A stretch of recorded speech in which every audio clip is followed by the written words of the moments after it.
पैसा लगा दिया गवर्नमेंट ने, खाने वाले खा गए, लगाने वाले लगा गए। घाट हो जल न हो तो क्या क्या घाट है।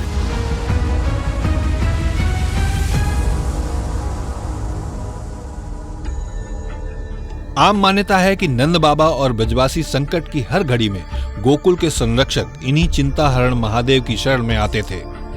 यहाँ ऊंचे ऊंचे छायादार पेड़ों के नीचे चिंताहरण महादेव का छोटा सा मगर साफ सुथरा मंदिर था। यहाँ पर देवों के देव महादेव का जलाभिषेक करने के लिए श्रद्धालुओं का तांता लगा रहता था। उत्तर प्रदेश ब्रज तीर्थ विकास परिषद ने इस कृष्णकालीन महादेव स्थली को संवारने के नाम पर करोड़ों रुपए लगाकर इसका सत्यानाश करने की भरसक कोशिश की है।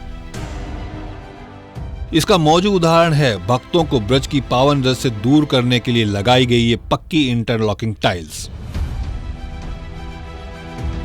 यहाँ पर श्रद्धालुओं को सुख देने वाली ब्रज की रज के बजाय इस तपते पक्के फर्श पर उनके पैर जलते हैं। अफसोस ये कि बेमेल विकास के जरिए परिषद ने ब्रज भूमि को दंडवत प्रणाम करने और ब्रज में लोट लगाने की श्रद्धालुओं की 5000 साल पुरानी परंपरा मात्र 5 साल में ही नष्ट कर डाली। चिंताहरण महादेव तीर्थ की पवित्रता के विनाश की धारा यही नहीं रुकी। परिषद ने चिंताहरण महादेव मंदिर से सटा एक पक्का यमुना घाट भी 1.25 करोड़ रुपए खर्च करके बिना सोचे समझे बनवा दिया, जबकि यमुना जी तो इस घाट से करीब 2 किलोमीटर दूर बहती है। सूखे तट पर निर्जन पड़ा यह घाट अब स्वच्छता मिशन को मुंह चिढ़ाकर गंदगी और बदहाली की बानगी बन गया है।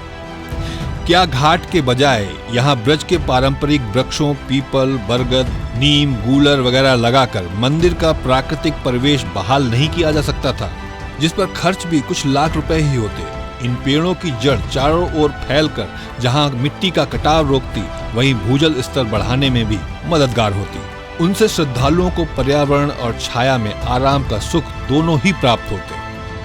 आइए यहाँ बने शौचालय का भी जायजा लेते हैं। पुराने शौचालयों की मरम्मत एवं सुधार के बजाय परिषद यहाँ 1.25 करोड़ रुपए फूंक कर नए शौचालयों और एक हॉल का निर्माण करवा रही है। कहीं यह भी तैयार हो जाने पर परिषद के बनाए अन्य शौचालय की तरह गंदगी की मिसाल तो नहीं बनकर रह जाएंगे।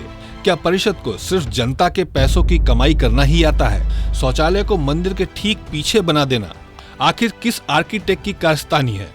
वह कहीं दिमागी दिवालियेपन का शिकार तो नहीं? क्या शौचालय की गंदगी और बदबू से मंदिर की पवित्रता भंग नहीं होगी? परिषद ने फिर भी बड़ी ढिठाई से अपनी वेबसाइट पर इस कारनामे को शान से दिखा रखा है। ताज्जुब ये कि प्राचीन पावन मंदिर के विकास से विनाश की यह कारगुजारी परिषद के उन उपाध्यक्ष की सदारत में हुई। उनका नाम ही शैलजाकांत अर्थात पार्वती पुत्र है। सवाल ये भी है कि अब यमुना जी की धारा को पूरे साल इस महंगे घाट तक लाने के लिए क्या शैलजाकांत कोई भागीरथ प्रयास करेंगे? ब्रज की पावन संस्कृति को तहस नहस करने वाली उत्तर प्रदेश ब्रज तीर्थ विकास परिषद को मुख्यमंत्री योगी जी अपने बुलडोजरों का स्वाद कब चखाएंगे? मथुरा का विकास या विनाश, इस सीरियल में हम दिखाएंगे कि मथुरा में तीर्थ विकास के नाम पर कैसे कैसे घोटाले हुए हैं, जिन्हें संवारने का दावा उत्तर प्रदेश ब्रज तीर्थ विकास परिषद कर रही है। सिर्फ 2 से 5 मिनट अवधि की इन दर्जनों रिपोर्टों को देखकर आप धक्क रह जाएंगे।